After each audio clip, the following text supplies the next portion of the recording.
Hello folks, and welcome to a new Trainer Fergy video. So in this video we're going to give you an in-depth analysis on the jungler role and where you should be at certain times and how to play this role quite efficiently. This role is also known as the central area role within Pokemon Unite, and we're going to play quite a popular central role Pokemon, Zeraora, which we're going to take straight away the agility move, which allows us to jump the wall and get onto the Lillipup as soon as possible.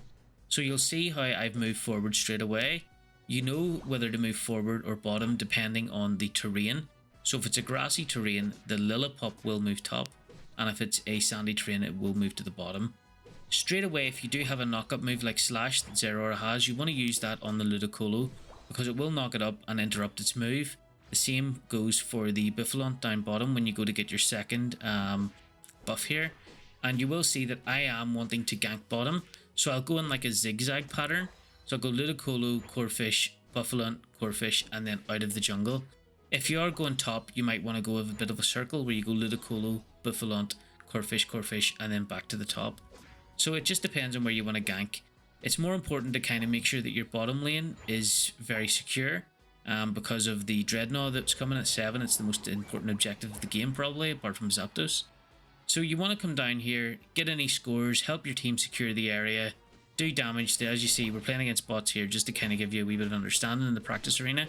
But you want to come down, help your team out, and get them ready for the 850Bs. So the 850Bs, you want to try and help your team secure these, get any scores in the objective, and just clear the bottom out as best as possible, and try and give your team the best advantage that they can moving into the later stages of the game. So now we're going to go back into the central area. You don't want to spend too long bottom. If they're sitting around their objectives or sitting around their score pads, gaining health, and you're sort of damaging them but not really getting anywhere, that's just going to waste time while the enemy jungler sits in the jungle and gets his levels up and then destroys you later into the game. So you want to be constantly moving, trying to get as much farm as possible. So like you see there, I went to the right first to try and take the enemy's Corphish, so to say, on their side as quick as possible. So if they do come into the middle, they've got less of a chance of actually securing anything, and they have to kind of come to our side, which is a little more dangerous. So we're going to just take discharge here, jump back into our jungle and get our buffs again. So you want to try and get these as quick as possible and be down bottom for 720 to help your team with the 720Bs, and then Dreadnought, which will come at 7 minutes afterwards. So I always would advise to head towards bottom rather than top. If you can get any ganks off top, fantastic. But the most important thing is that you're bottom for the 7-minute mark. When Dreadnought starts, you don't want to be anywhere else, especially as the most leveled Pokemon on the team, being the jungler normally would be you. So we're going to clear out the 720Bs. Try and get them away from your objectives. If you can score any scores, score it before Dreadnought pops up, and just get yourself in a good position for the first objective, first major objective, so to say. So you'll see here, we'll start the Dreadnought. If their team's down, you know, if everyone's poking around, you don't really want to start it because they could get an easy steal. So you want to make sure that you're doing it at a time whenever they're not there. And if you are highly leveled, like myself, if you've been fed well, you've done your jungle well, you're a wee bit further on than most people, then you want to, you know, go out, do any damage, use your Unite move if it's there. You need to make sure that you secure Dread well. That means using your Unite move, doing whatever, just make sure you secure it. And then we're going to head straight top to Rotom. If your team has secured top and, you know, they're looking dominant, you can go through the jungle first, get your jungle, get your buffs, and then head top. But if they need help, you know, you being the most leveled Pokemon on the field, you might want to get up there quicker, get the advantage, get Rotom, and then you can go back to your jungle. If there's any bees or any farm about, you can try and get it first and then head back. If you do notice that Rotom is going to score and you have a lot of points like myself, you might want to dunk them. Rotom allows you to instantly dunk, so you might want to dunk them and then head back to your jungle. If you can't really get a dunk in, don't worry about it, don't spend too long at top, just get back to your jungle, get back to your farming, and make sure that you have a level advantage over the enemies. So again, we're going to go in a bit of a circle this time, well, sort of like a zigzag circle. We're going to come into the jungle and make sure to take our buffs and then just head down to the bottom lane. and secure it for the next dread spawn that will be coming soon enough.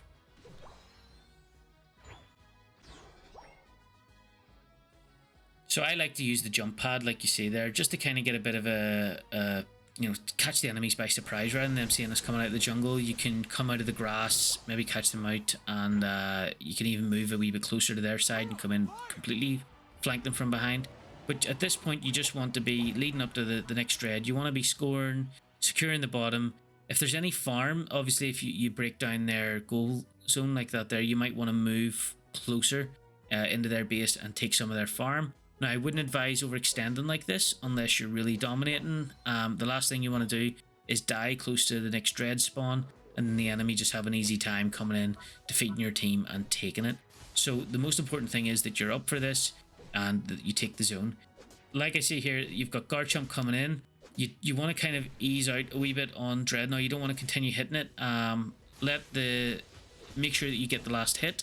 So Garchomp kind of done like a weird Unite move thing there and ran away from the actual Dreadnought itself, and I was able to get the last hit on it. So just make sure you're always getting the last hit. The last thing you want to do is do all the hard work, and then they take the steal. So again, we're just going to rotate top to Rotom. Like I said last time, if you do have you know, a good presence at top and your team's dominating, you can go through the jungle, take a little bit longer to get there. But if they do need help, you want to just go straight to Rotom and help them as best possible to secure this objective. And you'll see here, I've got 50 score. So I'm going to try and chop this Rotom down here. Obviously, if you've got a team, it might be quicker. You might be in a big team fight here. Who knows? But we're going to try and get Rotom here. And then Rotom's going to go and score straight away. So you'll see I'm trying to get my 50 points in before Rotom scores. And then Rotom can attack the next objective.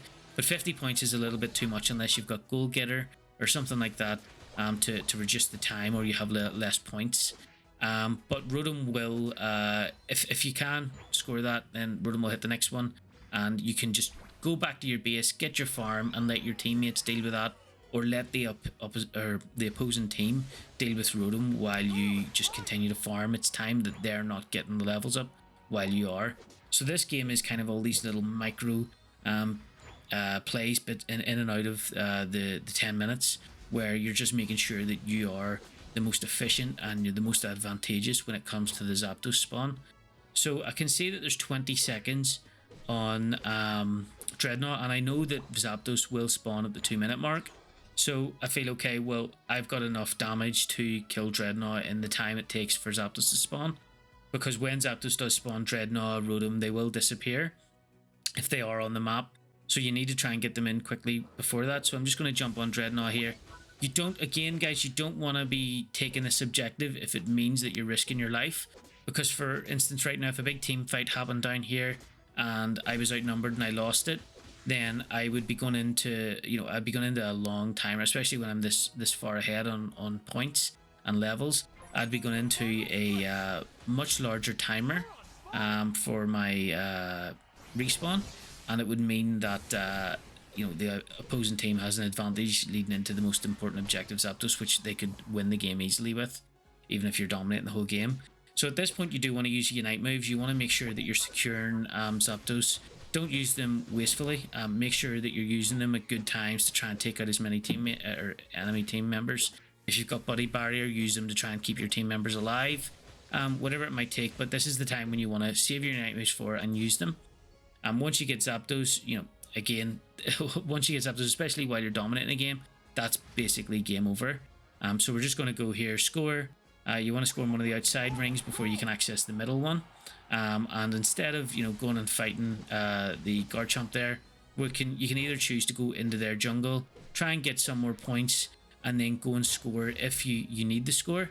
If not, the best play you really can do is just go back to your base and defend it, because at the end of the day, you're ahead. The best way that they can catch you is by wiping you out and running up and scoring. So, you know, if you have a 5-man team that goes in Zapdos and they are able to kill you and then run down the other end and score, then that's game over for you, and you've just done all the hard work to get beaten at the end. So, you know, it's up to you guys. I'm just playing about here because it's in a bot match, but if this was a Masters game, I would be back at my defense, or at my zones, defending them and making sure that them guys don't score. So that's really the path you guys want to take, the most efficient path. Obviously, every game can be different. You know, things happen in games with teammates and with the opposing team that just change the jungle up a little bit. But really, you just want to try and be as efficient as possible, and it should lead to you getting higher levels and dominating games in the late game as well as hopefully the early game. And yeah, guys, that's more or less everything. If you have any questions or anything that you want to ask, feel free to comment on the video. And if you could interact in the video in any way possible, you know, whether you want to like it, if you want to see more videos like that, you know, subscribe.